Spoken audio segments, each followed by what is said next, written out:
السلام علیکم۔ رات کے 8 بجے ہیں۔ یہ ریڈیو پاکستان ہے۔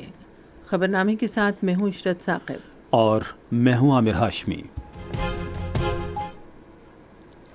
سب سے پہلے ایک نظر آج کی خاص خبروں پر۔ وزیر اعظم نے مسافروں کو بہتر سفری سہولیات فراہم کرنے کے لیے آج لاہور میں پاک بزنس ایکسپریس ٹرین کا افتتاح کیا۔ نائب وزیر اعظم نے بھارت کے ساتھ جامع مذاکرات کے لیے پاکستان کی طرف سے آمادگی کا اظہار کیا ہے۔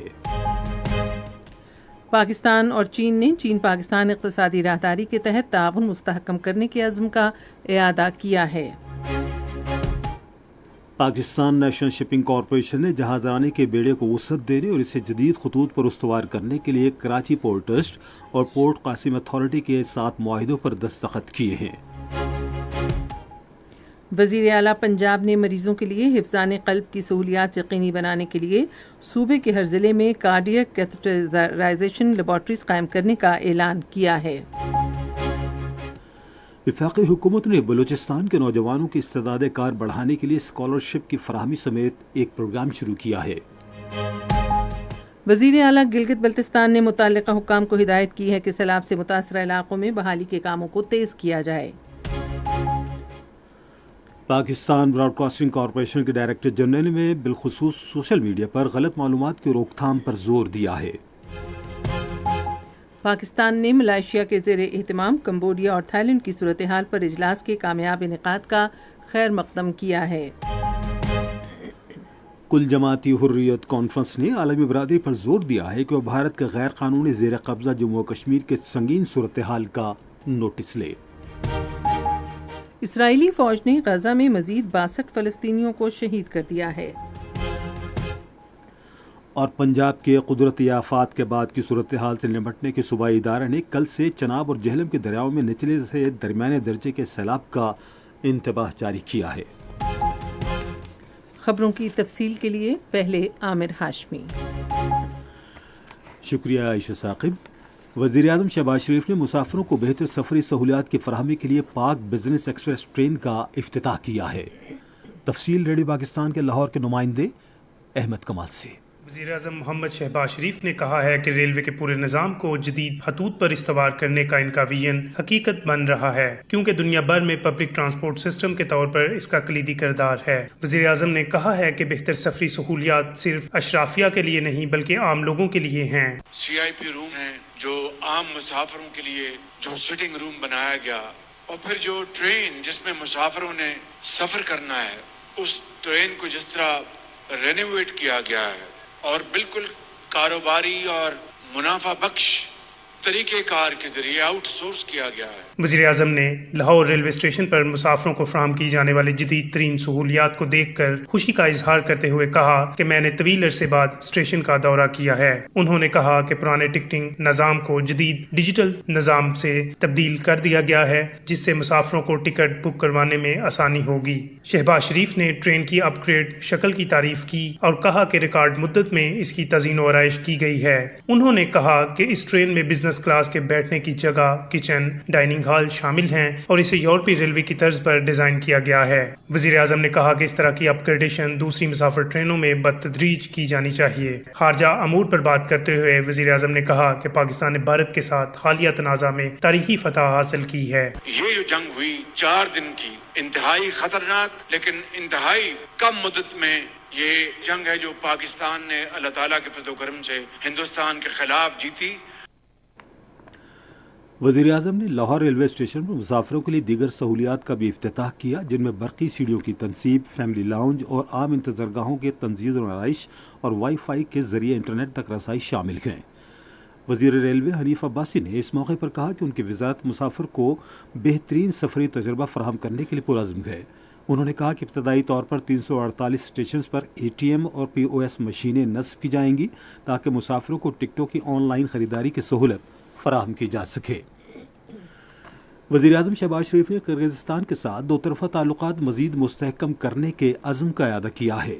انہوں نے آج اسلام آباد میں جمہوریہ کرغزستان کے وزراء کی کابینہ کے نائب چیئرمین عادل بیسلوف کی زیر قیادت ایک وفد سے گفتگو کرتے ہوئے دونوں ملکوں کے درمیان پروٹوکول اور مفاہمت کی متعدد یادداشتوں پر دستخط کو سراہا۔ وزیر اعظم نے بین الحکومتی کمیشن کے دوران کیے گئے فیصلوں پر عمل درآمد کے لیے پاکستان کے مضبوط عزم کا اعادہ کرتے ہوئے ٹھوس نتائج کے حصول کے لیے معاہدوں پر بروقت عمل درآمد کی اہمیت پر زور دیا۔ کرغز وفد نے قریبی دو طرفہ تعلقات کو فروغ دینے میں پاکستان کی کوششوں کو سراہا۔ فریقین نے اپنے عوام کے باہمی مفاد کے لیے مل کر کام کرنے اور پاکستان اور کرغزستان کے مضبوط تعلقات کے لیے ہر سطح پر تعاون جاری رکھنے کے عزم کا اعادہ کیا۔ نائب وزیر اعظم اسحاق ڈار نے کہا ہے کہ پاکستان بھارت کے ساتھ جامع مذاکرات کے لیے تیار ہے۔ انہوں نے نیو یارک میں نیوز کانفرنس سے خطاب کرتے ہوئے اس بات پر زور دیا کہ بات چیت صرف دہشت گردی کے مسئلے تک محدود نہیں رہے گی۔ انہوں نے اس بات کو دہرایا کہ پاکستان خود دہشت گردی سے سب سے زیادہ متاثر ہوا ہے اور کہا کہ امریکی وزیر خارجہ نے ان سے ملاقات میں دہشت گردی کے خلاف جنگ میں پاکستان کی قربانیوں کا اعتراف کیا۔ انہوں نے کہا کہ اس ملاقات کے دوران جموں و کشمیر کے دیرینہ تنازع کو بھی اٹھایا گیا اور اس بات پر زور دیا کہ تنازع کشمیر کے حل کے بغیر خطے میں مستقل امن کا قیام ممکن نہیں۔ انہوں نے یاد دلایا کہ امریکی صدر ڈونلڈ ٹرمپ بھی متعدد بار اس معاملے کو اٹھا چکے ہیں۔ سندھ طاس معاہدے کے حوالے سے اسحاق ڈار نے کہا کہ پاکستان کا موقف بالکل واضح ہے کہ پاکستان کے حصے کا پانی موڑنے یا روکنے کی کوئی بھی کوشش ناقابل قبول ہوگی۔ ایک سوال کے جواب میں نائب وزیر اعظم نے واضح کیا کہ پاکستان کا اسرائیل کو تسلیم کرنے کا کوئی منصوبہ نہیں ہے۔ انہوں نے غزہ میں فوری جنگ بندی اور فلسطینی عوام تک انسانی امداد کی فراہمی کا مطالبہ کیا۔ اپنے امریکی دورے کو کامیاب قرار دیتے ہوئے نائب وزیر اعظم نے کہا کہ پاکستان نے بھی اقوام متحدہ کی سیکورٹی کونسل میں اصلاحات کے لیے آواز اٹھائی ہے اور اس بات پر زور دیا ہے کہ اسلامی تعاون تنظیم کو عالمی ادارے میں مناسب نمائندگی دی جائے۔ پاکستان اور چین نے چین پاکستان اقتصادی راہداری کے تحت تعاون مزید مستحکم کرنے کے عزم کا اعادہ کیا ہے۔ یہ اتفاق رائے آج جنیوا میں اسپیکرز کے عالمی اجلاس کے موقع پر قومی اسمبلی کے اسپیکر سردار ایاز صادق اور چین کی National People's Congress Standing Committee کے چیئرمین کے درمیان ایک ملاقات میں ہوا۔ اسپیکر نے کہا کہ پاکستان اور چین کے درمیان آزمودہ اور مضبوط تعلقات دونوں ملکوں کے درمیان قریبی اور دوستانہ تبادلوں کی تاریخی روایت کی اہمیت اجاگر کرتے ہیں۔ انہوں نے کانکنی، صنعت، زراعت، انفارمیشن ٹیکنالوجی اور صاف توانائی جیسے کلیدی ترجیحی شعبوں میں چین پاکستان اقتصادی راہداری تعاون بڑھانے میں پاکستان کے عزم کا اعادہ کیا۔ دونوں رہنماؤں نے امن، ترقی اور کثیر جہتی تعاون کے فروغ میں مربوط پارلیمانی سفارتکاری کی اہمیت پر زور دیا۔ چیئرمین سینٹ سید یوسف اللہ گیلانی کی قیادت میں ایک اعلیٰ سطح کا وفد عالمی اسپیکرز کانفرنس میں شرکت کے لیے جنیوا پہنچ گیا ہے۔ کانفرنس کے موقع پر چیئرمین سینٹ کے مختلف ممالک کے اسپیکرز اور پارلیمانی رہنماؤں کے ساتھ اہم دو طرفہ ملاقاتیں متوقع ہیں۔ پاکستان اور ایتھوپیا نے مقامی برادری کی شمولیت سے ماحولیاتی تحفظ کے منصوبوں کو مزید فروغ دینے پر اتفاق کیا ہے۔ یہ فیصلہ موسمیاتی تبدیلی کے وزیر ڈاکٹر مصدق ملک اور پاکستان میں ایتھوپیا کے خصوصی سفیر جمال بکر عبداللہ کے درمیان آج اسلام آباد میں ملاقات میں کیا گیا۔ فریقین نے ایتھوپیا کے سبز ورثہ اقدام اور پاکستان کے ساتھ سبز پاکستان پروگرام میں تعاون کے امکانات پر تبادلہ خیال کیا۔ فریقین نے باہمی تعاون کو مزید مضبوط بنانے کے عزم کا اعادہ کیا۔ پاکستان نے ذمہ دارانہ معاشی انتظام اور کلیدی سرکاری شعبوں کو عالمی معیار کے مطابق جدید بنانے کے عزم کا اعادہ کیا ہے۔ اس عزم کا اظہار وزیر توانائی سردار اویس احمد خان لغاری اور خزانے کے وزیر مملکت بلال اظہر کیانی نے آج اسلام آباد میں مختلف ممالک کے سفیروں، ہائی کمشنرز اور سینئر سفارتکاروں سے مشترکہ خطاب میں کیا۔ سردار اویس احمد خان لغاری نے زور دیا کہ پائیدار اقتصادی ترقی کے لیے سستی اور قابل اعتماد توانائی یقینی بنانا ضروری ہے۔ بلال اظہر کیانی نے استحکام سے پائیدار اصلاحات کی جانب منتقلی کو اجاگر کرتے ہوئے پاکستان کی معاشی ترقی کا اعداد و شمار پر مبنی جائزہ پیش کیا۔ یہ خبریں آپ ریڈیو پاکستان سے سن رہے ہیں۔ پاکستان نیشنل شپنگ کارپوریشن نے جہاز رانی کے بیڑے کو وسعت دینے اور اسے جدید خطوط پر استوار کرنے کے لیے کراچی پورٹ ٹرسٹ اور پورٹ قاسم اتھارٹی کے ساتھ معاہدوں پر دستخط کیے ہیں۔ معاہدوں پر دستخط کے حوالے سے اجلاس کی صدارت کرتے ہوئے بحری امور کے وزیر محمد جنید انوار چودھری نے کہا کہ یہ معاہدے بحری بنیادی ڈھانچے کو مضبوط بنانے اور غیر ملکی جہازوں پر انحصار کم کرنے کی کوششوں کا حصہ ہیں۔ انہوں نے کہا کہ اگلے 3 سالوں میں ملک کی جہاز رانی کی صلاحیت کو 600% تک بڑھایا جائے گا۔ وزیر صحت مصطفیٰ کمال نے آبادی کی بڑھتی ہوئی شرح پر قابو پانے کی ضرورت پر زور دیا ہے۔ انہوں نے آج اسلام آباد میں ایک تقریب سے خطاب کرتے ہوئے ماں اور بچے کی صحت کے لیے بچوں کی پیدائش کے درمیان مناسب وقفہ یقینی بنانے پر زور دیا۔ پارلیمانی امور کے وزیر ڈاکٹر طارق فضل چودھری نے کینسر اور دوسرے موذی امراض میں مبتلا افراد کی مدد کرنے پر پاکستان بیت المال کے کردار کو سراہا۔ آج اسلام آباد میں روز پاکستان اور پاکستان بیت المال کے مشترکہ تقریب سے خطاب کرتے ہوئے انہوں نے کہا کہ پاکستان بیت المال آزاد کشمیر اور گلگت بلتستان سمیت پورے پاکستان میں تمام مستحق شہریوں کے لیے خدمات سر انجام دے رہا ہے۔ وفاقی وزیر نے یہ بھی یقین دلایا کہ حکومت ضرورت مند افراد کی مدد کے لیے پاکستان بیت المال کو تمام ممکنہ وسائل فراہم کرے گی۔ وزیر اعظم کے یوتھ پروگرام کے چیئرمین رانا مشہود احمد خان نے کہا ہے کہ حکومت نوجوانوں نسل کی تعلیم اور ترقی یقینی بنانے کے لیے national youth and adolescent programme پر کام کر رہی ہے۔ انہوں نے آج اسلام آباد میں ایک تقریب سے خطاب کرتے ہوئے کہا کہ اس حوالے سے 3 لاکھ سے زائد نوجوانوں پر مشتمل ایک جامع سروے کیا گیا ہے۔ رانا مشہود احمد خان نے اس بات پر بھی زور دیا کہ خواتین کو بااختیار بنانا بھی حکومت کی اولین ترجیح ہے۔ انہوں نے نوجوانوں کو مواقع کی فراہمی اور ان کے ترقی کے عمل کو تیز کرنے کے لیے حکومت کے عزم کا اعادہ کیا۔ بے نظیر انکم سپورٹ پروگرام کی چیئرپرسن سینیٹر روبینہ خالد نے کہا ہے کہ بے نظیر انکم سپورٹ پروگرام کو بین الاقوامی سطح پر پذیرائی حاصل ہوئی ہے۔ انہوں نے آج اسلام آباد میں ایک نیوز کانفرنس سے خطاب کرتے ہوئے کہا کہ بے نظیر انکم سپورٹ پروگرام غریبوں کی مدد کے لیے ایک اہم اور مؤثر پروگرام ہے اور اس سے 10 لاکھ سے زیادہ مستحق افراد مستفید ہو رہے ہیں۔ انہوں نے کہا کہ بے نظیر ہنرمند پروگرام نوجوانوں کو روزگار کے حصول کے قابل بنانے اور انہیں خود انحصاری کی راہ پر گامزن کرنے کی جانب ایک اہم قدم ہے۔ وزیر اطلاعات و نشریات عطا اللہ تارڑ آج پاکستان مسلم لیگ نون کے کارکن حافظ نعمان کی رہائش گاہ پر گئے اور ان کے والد کے انتقال پر تعزیت کی۔ انہوں نے مرحوم کی روح کے اصالِ ثواب کے لیے فاتحہ خوانی کی اور سوگوار خاندان سے دلی ہمدردی کا اظہار کیا۔ وزیر اعلیٰ پنجاب مریم نواز شریف نے مریضوں کے لیے حفظان قلب کی سہولیات یقینی بنانے کے لیے صوبے کے ہر ضلع میں کارڈک کیتھیٹرائزیشن لیبارٹریز قائم کرنے کا اعلان کیا ہے۔ انہوں نے آج لاہور میں ایک بیان میں کہا کہ اب مریضوں کے انجیوپلاسٹی کے لیے بڑے شہروں میں جانے کی ضرورت نہیں۔ انہوں نے کہا کہ ہر مریض کو عالمی معیار کا علاج ان کی دہلیز پر دستیاب ہوگا۔ مریضوں کے لیے جدید ترین سہولیات یقینی بنانے کے لیے میڈیکل امیجنگ اور کیتھ لیب ٹیکنالوجسٹ کو بھی تعینات کیا جائے گا۔ وزیر اعلیٰ سندھ سید مراد علی شاہ نے ملک کے پہلے لائسنسنگ امتحان میں کامیاب ہونے والے امیدواروں کو آج ٹیچنگ لائسنس دیے۔ تقریب سے خطاب کرتے ہوئے انہوں نے ٹیچنگ لائسنس کے اجرا کو تاریخی سنگ میل قرار دیا۔ سید مراد علی شاہ نے کہا کہ تعلیمی نظام میں ٹیچنگ لائسنسنگ ایک انقلابی قدم ہے جس سے اساتذہ کی قابلیت اور احتساب کو یقینی بنایا جائے گا۔ وفاقی حکومت نے بلوچستان کے نوجوانوں کی استعداد کار بڑھانے کے لیے اسکالرشپ کی فراہمی سمیت ایک پروگرام شروع کیا ہے۔ یہ اعلان تعلیم کی وزیر مملکت وجیہہ قمر نے آج کوئٹہ میں ایک نیوز کانفرنس کے دوران کیا۔ انہوں نے کہا کہ وزیر اعظم کے یوتھ اسکل پروگرام کے تحت 54,000 نوجوانوں کو ٹیکنالوجی کی جدید مہارتوں کی تربیت دی جا چکی ہے۔ وزیر اعلیٰ گلگت بلتستان حاجی گلبر خان نے متعلقہ حکام کو ہدایت کی ہے کہ سیلاب سے متاثرہ علاقوں میں بحالی کے کاموں کو تیز کیا جائے۔ انہوں نے یہ ہدایات آج گلگت کے سیلاب سے متاثرہ علاقے اسکارکوئی کا دورہ کرتے ہوئے جاری کیں۔ وزیر اعلیٰ نے کہا کہ سیلاب سے متاثرہ علاقوں میں پینے کے صاف پانی اور بجلی کی فراہمی حکومت کی اولین ترجیح ہے۔ حاجی گلبر خان نے برساتی نالوں سے تجاوزات ہٹانے کی ہدایت بھی کی۔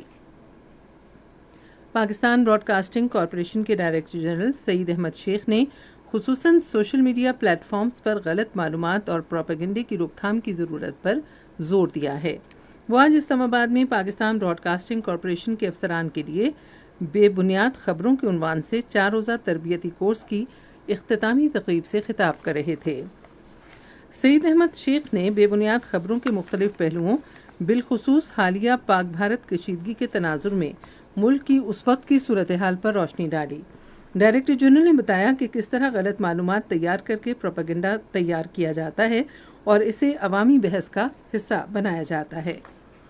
ریٹائرڈ لیفٹیننٹ جنرل محمد سعید نے کہا ہے کہ بھارت خطے میں عدم استحکام کی وجہ اور عالمی امن کے لیے خطرہ بن چکا ہے۔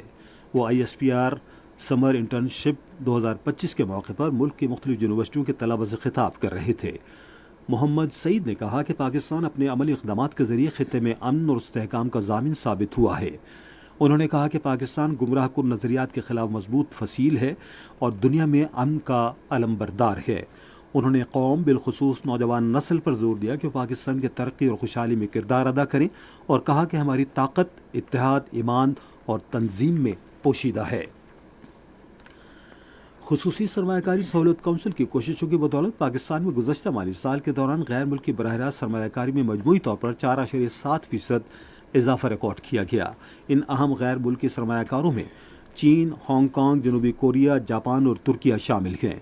چین نے پاکستان میں 1 ارب 22 کروڑ 43 لاکھ ڈالر سے زائد کی سرمایہ کاری کر کے ایک نیا سنگ میل عبور کیا اور 90.3% اضافے کے ساتھ سر فہرست رہا۔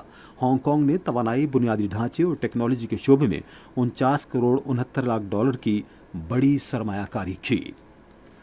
یہ خبریں ریڈیو پاکستان سے نشر کی جا رہی ہیں۔ فتنت الہندوستان اور بلوچ یکجہتی کمیٹی کے درمیان گٹھ جوڑ بے نقاب ہو گیا ہے۔ سیکیورٹی ذرائع کے مطابق نام نہاد لاپتہ افراد کی آڑ میں دہشت گردی کے ناقابل تردید شواہد سامنے آئے ہیں۔ قلات آپریشن کے دوران ہلاک ہونے والا دہشت گرد سہیب لانگو بلوچ یکجہتی کمیٹی کے نام نہاد لاپتہ افراد کی فہرست میں شامل تھا۔ اس سے قبل فتنت الہندوستان کے مارے جانے والے کئی دہشت گرد نام نہاد لاپتہ افراد کی فہرست میں شامل تھے۔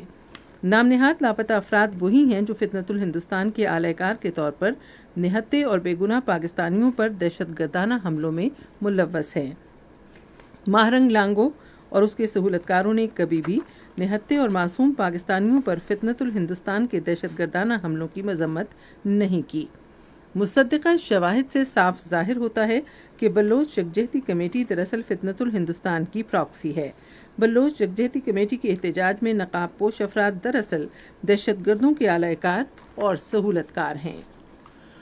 کل جماعتی حریت کانفرنس نے سری نگر میں ایک جعلی مقابلے میں 3 نوجوانوں کے ماورائے عدالت قتل اور بھارت کے غیر قانونی زیر قبضہ جموں و کشمیر میں مقیم لوگوں پر وحشیانہ تشدد کی شدید مذمت کرتے ہوئے کہا ہے کہ بھارت کی ہٹ درمی تنازع کشمیر کے حل میں سب سے بڑی رکاوٹ ہے۔ کل جماعتی حریت کانفرنس کے ترجمان ایڈوکیٹ عبدالرشید منہاس نے ایک بیان میں بھارتی فوجیوں کے ہاتھوں سری نگر کے مقبوضہ علاقے میں 3 نوجوانوں کے قتل سمیت انسانی حقوق کی سنگین خلاف ورزیوں پر شدید تشویش کا اظہار کرتے ہوئے عالمی برادری سے علاقے کی سنگین صورتحال کو نوٹس لینے کا مطالبہ کیا ہے۔ انہوں نے کہا کہ بھارت قتل و غارت، گرفتاریوں اور دیگر جابرانہ ہتھ کنڈوں سے کشمیریوں کے حق خود ارادیت کے لیے جدوجہد کو آگے بڑھنے سے نہیں روک سکتا۔ انہوں نے حریت رہنماؤں اور کارکنوں کے مسلسل غیر قانونی نظر بندیوں کی مذمت کی اور انسانی حقوق کی عالمی تنظیموں پر زور دیا کہ وہ ان نظر بندوں کی رہائی کے لیے اپنا کردار ادا کریں۔ پاکستان نے ملائیشیا کے زیر اہتمام کمبوڈیا اور تھائی لینڈ کی صورتحال پر اجلاس کی کامیاب انعقاد کا خیر مقدم کیا ہے۔ دفتر خارجہ کے ترجمان شفقت علی خان نے ایک بیان میں کہا کہ پاکستان مذاکرات کے جذبے کو سراہتا ہے اور سفارتکاری اور علاقائی تعاون کے ذریعے پرامن حل کے لیے پرامید ہے۔ اسرائیلی فوج نے محصور غزہ میں امداد کے منتظر 19 افراد سمیت مزید 62 فلسطینیوں کو شہید کر دیا۔ غزہ پر اکتوبر 2023 سے جاری اسرائیلی جارحیت میں اب تک 60,000 سے زیادہ فلسطینی شہید ہو چکے ہیں۔ امریکہ میں سعودی عرب کی سفیر شہزادی ریما بنت بندر نے کہا ہے کہ 2 ریاستی حل جس میں فلسطین اور اسرائیل دونوں تسلیم کیے جائیں غزہ میں خونریزی بند کرنے کا واحد لاہ عمل ہے۔ وہ نیو یارک میں سعودی عرب اور فرانس کی مشترکہ صدارت میں 2 ریاستی حل کے بارے میں اعلیٰ سطح کی کانفرنس سے خطاب کر رہی تھیں۔ انہوں نے اس امر پر زور دیا کہ سعودی عرب نے پائیدار امن کے لیے واحد قابل عمل راستے کے طور پر طویل عرصے سے 2 ریاستی حل کی حمایت کی ہے۔ چین کے دارالحکومت بیجنگ میں شدید بارشوں کے باعث کم از کم 30 افراد ہلاک ہو گئے ہیں۔ بیجنگ میں حکام نے 80,000 سے زائد شہریوں کو سیلاب سے شدید متاثرہ علاقوں سے دوسری جگہ منتقل کیا ہے جہاں درجنوں سڑکوں کو نقصان پہنچا ہے اور کم از کم 136 دیہات کو بجلی کی فراہمی منقطع ہو گئی ہے۔ صدر شی جن پنگ نے جانی نقصانات میں کمی کے لیے تلاش اور بچاؤ کی کوششیں تیز کرنے کی ہدایت کی ہے۔ دوسری جانب وزیر اعظم شہباز شریف نے چین میں شدید بارشوں اور مٹی کے تودے گرنے سے انسانی جانوں کے افسوسناک ضیاع اور لوگوں کے بے گھر ہونے پر گہرے دکھ کا اظہار کیا ہے۔ سماجی رابطے کی ویب سائٹ ایکس پر اپنے بیان میں انہوں نے غمزدہ خاندانوں اور تمام متاثرین سے دلی ہمدردی کا اظہار کیا۔ آپ سن رہے ہیں ریڈیو خبرنامہ. اب پیش ہے کھیلوں کی خبریں. مکسڈ مارشل آرٹس کے کھلاڑی شہزیب رند کے والد خیر محمد نے آج اسلام آباد میں وزیر اعظم شہباز شریف سے ملاقات کی. وزیر اعظم نے حکومت کی جانب سے خیر محمد کو شہزیب رند کے لیے 50 لاکھ روپے کا چیک دیا. وزیر اعظم نے اس موقع پر شہزیب رند کے مستقبل کے مقابلوں کے لیے نیک تمناؤں کا اظہار بھی کیا. پنجاب کے کھیلوں اور امور نوجوانان کے سیکرٹری مظفر خان سیال نے کہا ہے کہ وہاڑی اور کوٹدو میں اسپورٹس جمنیزیم تعمیر کیے جائیں گے، جبکہ جامپور، خانیوال اور راجنپور شہروں میں اسٹیڈیم بحال کیے جائیں گے. انہوں نے یہ بات آج لاہور میں نئے مالی سال میں محکمہ جاتی ترقی کی ذیلی کمیٹی کے پہلے اجلاس کی صدارت کرتے ہوئے کہی. انہوں نے کہا کہ سیالکوٹ میں پیڈل کورٹس قائم کیے جائیں گے، جبکہ لیاقت پور اور رحیم یار خان میں اسپورٹس کمپلیکس تعمیر ہوں گے. مظفر خان سیال نے کہا کہ نشتر پارک اسپورٹس کمپلیکس میں 3 منزلہ اسپورٹس کمپلیکس تعمیر کیا جا رہا ہے، جہاں پر table tennis, snooker, boards games اور روئنگ کے کھیل ہوں گے. لاہور میں ماہر کوچز کی زیر نگرانی سمر اسپورٹس کیمپ جاری ہیں، جہاں نوجوانوں کی صلاحیتوں کو نکھارا جا رہا ہے اور انہیں کھیلوں کی اہم تکنیکس بتائی جا رہی ہیں. اسپورٹس کیمپ صوبے کے تمام ضلعوں میں آئندہ ماہ کی 7 تاریخ تک جاری رہیں گے. 14 مختلف کھیلوں میں 900 سے زیادہ بچوں کو تربیت فراہم کی جا رہی ہے. ہاکی تربیتی کیمپ میں آزمائشی میچوں کا بھی انعقاد کیا گیا ہے، جہاں کوچز نے بچوں کو گول کرنے کے طریقے بتائے. نوجوانوں کو باکسنگ، تائیکوانڈو، ٹینس اور بیڈمنٹن کی تربیت بھی دی جا رہی ہے. ترچمیر بیس کیمپ ٹریکنگ کا دوسرا مرحلہ کامیابی سے مکمل کر لیا گیا ہے. آج خیبر پختونخوا کے ثقافت اور سیاحت کے ادارے کی جانب سے جاری کی گئی پریس ریلیز کے مطابق 20 ٹریکرز کا گروپ اپنا شاندار سفر مکمل کرنے کے بعد بحفاظت چترال پہنچ گیا ہے. خیبر پختونخوا کے ثقافت اور سیاحت کے ادارے نے ترچمیر بیک پیکرز کلب کے اشتراک سے اس مرحلے کی بہتر تکمیل کے لیے شاندار انتظامات کیے تھے. اب سنتے ہیں تجارتی خبریں. پاکستان اسٹاک ایکسچینج میں آج مندی کا رجحان دیکھا گیا کہ ایس سی 100 انڈیکس 1415 پوائنٹس کی کمی کے بعد مارکیٹ کے اختتام پر 1,37,964 پوائنٹس پر بند ہوا.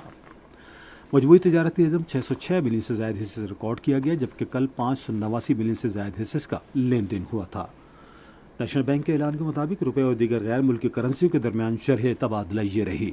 امریکی ڈالر قیمت خرید 283 روپے 10 پیسے اور قیمت فروخت 283 روپے 60 پیسے. پاؤنڈ اسٹرلنگ 377 روپے 71 پیسے اور 378 روپے 38 پیسے. یورو 327 روپے 95 پیسے اور 328 روپے 53 پیسے. اور سعودی ریال قیمت خرید 75 روپے 47 پیسے اور قیمت فروخت 75 روپے 60 پیسے. اور آج کراچی میں 10 گرام سونے کی قیمت 3,04,098 روپے رہی. آپ سن رہے ہیں ریڈیو خبرنامہ. اب ہم چلیں گے فن کی دنیا میں. پنجاب کی اطلاعات و ثقافت کے بارے میں پارلیمانی سیکرٹری شازیہ رضوان نے کہا ہے کہ مری کے سیاحتی مقامات تک رسائی بہتر بنانے اور مقامی معیشت کے فروغ کے لیے کیبل کار سروس کو بہتر بنایا جائے گا. ایک انٹرویو میں انہوں نے کہا کہ سیاحتی ترقی کے فروغ اور سیاحوں کی سہولتوں کی بہتری کے ذریعے مری کی خوبصورتی کے حوالے سے اقدامات کیے جا رہے ہیں.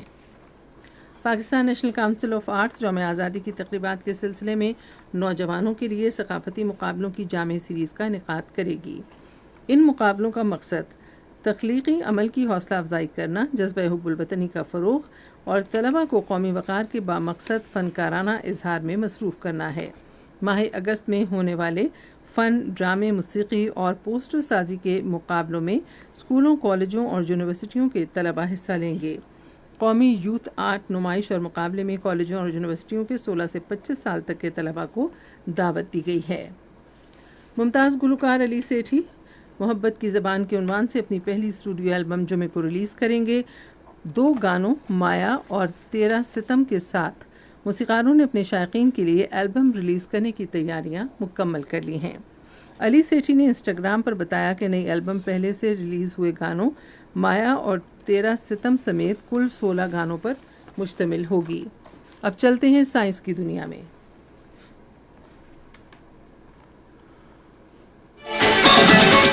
پاکستان کا نیا ریموٹ سینسنگ سیٹلائٹ جمعرات کو چین کے شی چونگ سینٹر سے روانہ کیا جائے گا۔ ترجمان اسپارکو نے کہا کہ یہ سیٹلائٹ فصلوں کی نگرانی، زراعت کی درست معلومات اور شہری منصوبہ بندی میں مدد دے گا۔ نیا سیٹلائٹ آفات کی پیشگی وارننگ جیسے سیلاب، زلزلے اور زمین کے سکڑنے کی نگرانی کرے گا۔ ترجمان اسپارکو کے مطابق گلیشیئرز کے پگھلنے اور جنگلات کی کٹائی اور سی پیک سمیت قومی ترقیاتی منصوبوں کی نگرانی میں بھی سیٹلائٹ اہم معاون ہوگا۔ ماحولیاتی نگرانی اور قدرتی وسائل کے انتظام میں نیا سیٹلائٹ اہم سنگ میل ثابت ہو گیا۔ نیا سیٹلائٹ PRSS-1 اور EO-1 کے ساتھ پاکستان کے ریموٹ سینسنگ بیڑے کو مضبوط بنائے گا۔ سیٹلائٹ لانچنگ اسپارکو کے ویژن 2047 سے قومی خلائی پالیسی کا عملی اظہار ہے۔ مائیکروسافٹ نے اپنے ایج براؤزر پر ایک نیا کو پائلٹ موڈ شروع کیا ہے جو براؤزنگ کے تجربے کو بہتر بنانے کے لیے مصنوعی ذہانت کا استعمال کرتا ہے، کیونکہ کمپنی مصنوعی ذہانت پر مبنی براؤزر اور ویب سرچ فیچرز لانچ کرنے والی حریف کمپنیوں سے مقابلہ کرتی ہے۔ پنجاب کے ناگہانی آفات سے نمٹنے کے صوبائی ادارے نے چناب اور جہلم دریاؤں اور ان سے ملحقہ ندی نالوں میں سیلاب کا انتباہ جاری کیا ہے۔ PDMA کے ترجمان کے مطابق دریائے ستلج پر گنڈا سنگھ کے مقام پر بھی پانی کی سطح میں آئندہ 24 گھنٹوں میں اضافے کا امکان ہے۔ ناگہانی آفات سے نمٹنے کے صوبائی ادارے نے آئندہ 48 گھنٹوں میں شدید بارشوں کی وجہ سے راولپنڈی، گجرانوالہ اور لاہور کے شہری علاقوں میں بھی سیلاب کا خدشہ ظاہر کیا ہے۔ اور اب موسم کی تازہ ترین صورتحال جانتے ہیں ماہر موسمیات سعیدہ صالح سے۔ آئندہ 24 گھنٹوں کے دوران کشمیر، خیبر پختونخوا، بلائی پنجاب، اسلام آباد اور گلگت بلتستان میں تیز ہواؤں اور گرج چمک کے ساتھ بارش کی توقع ہے۔ اس دوران کشمیر، شمال مشرقی پنجاب، خطہ پٹوہار اور خیبر پختونخوا میں چند مقامات پر موسلا دھار بارش بھی متوقع ہے۔ ملک کے جنوبی علاقوں میں موسم گرم اور حبس برقرار رہنے کا امکان ہے۔ گزشتہ 24 گھنٹوں کے دوران ملک کے بیشتر علاقوں میں موسم گرم اور مرطوب رہا، تاہم شمال مشرقی پنجاب اور کشمیر میں تیز ہواؤں اور گرج چمک کے ساتھ چند مقامات پر بارش ہوئی۔ سب سے زیادہ بارش کشمیر میں گڑی دوپٹہ سے 32 ملی میٹر، کوٹلی سے 20، راولہ کوٹ سے 7، مظفر آباد سے 4، اسی طرح پنجاب میں مری سے 14، سیالکوٹ سے 7، جہلم سے 5، نارووال سے 2، منگلا اور گجرات سے 1 ملی میٹر بارش ریکارڈ کی گئی۔ آج کے ریکارڈ کیے گئے زیادہ سے زیادہ درجہ حرارت دادو میں 46، دالبدین اور نوکنڈی میں 45 ڈگری سینٹی گریڈ ریکارڈ کیا گیا۔ دیگر اہم شہر جیسے کہ اسلام آباد اور لاہور میں 35، مری میں 25، کراچی میں 32، اسکردو میں بھی 32، پشاور میں 40، سری نگر میں 34، گلگت میں بھی 40، مظفر آباد میں 37، کوئٹہ میں 38، جموں میں 34، لیہ میں 30 اور شوپیاں میں 32 ڈگری سینٹی گریڈ ریکارڈ کیا گیا۔ اہم خبروں کا خلاصہ آخر میں ایک بار پھر سن لیجیے۔ وزیر اعظم نے مسافروں کو بہتر سفری سہولیات فراہم کرنے کے لیے آج لاہور میں پاک بزنس ایکسپریس ٹرین کا افتتاح کیا۔ نائب وزیر اعظم نے بھارت کے ساتھ جامع مذاکرات کے لیے پاکستان کی طرف سے آمادگی کا اظہار کیا ہے۔ پاکستان اور چین نے چین پاکستان اقتصادی راہداری کے تحت تعاون مستحکم کرنے کے عزم کا اعادہ کیا ہے۔ پاکستان نیشنل شپنگ کارپوریشن نے جہاز رانی کے بیڑے کو وسعت دینے اور اسے جدید خطوط پر استوار کرنے کے لیے کراچی پورٹ ٹرسٹ اور پورٹ قاسم اتھارٹی کے ساتھ معاہدوں پر دستخط کیے ہیں۔ اور پاکستان براڈ کاسٹنگ کارپوریشن کے ڈائریکٹر جنرل نے بالخصوص سوشل میڈیا پر غلط معلومات کی روک تھام پر زور دیا ہے۔ پنجاب کے قدرتی آفات کے بعد کی صورتحال سے نمٹنے کے صوبائی ادارے نے کل سے چناب اور جہلم کے دریاؤں میں نچلے سے درمیانے درجے کے سیلاب کا انتباہ جاری کیا ہے۔ خبرنامہ آپ نے سنا۔ پینل انجینئر تھے عمران اشرف، سپروائزر شعبہ اردو ہنا شاہد، مدیر ہوم ڈیسک متی اللہ، مدیر فورن ڈیسک کنول شمیم، نیوز پروڈیوسر نصیر اللہ نجم، مدیر اعلیٰ عبد الباسط خان، نگران اعلیٰ امان اللہ سپرا۔ اور یہ پیشکش تھی شعبہ خبر ریڈیو پاکستان کی۔ مزید خبروں اور تجزیوں کے لیے آئیے ہماری ویب سائٹ پر radio.gov.pk اور آپ ریڈیو پاکستان کے آفیشیل فیس بک پیج ریڈیو پاکستان نیوز پر خبرنامے کی براہ راست ویڈیو اسٹریمنگ بھی ملاحظہ کر سکتے ہیں۔ اسی کے ساتھ ارشد ثاقب اور عامر ہاشمی کو اجازت دیجیے۔ اللہ نگہبان۔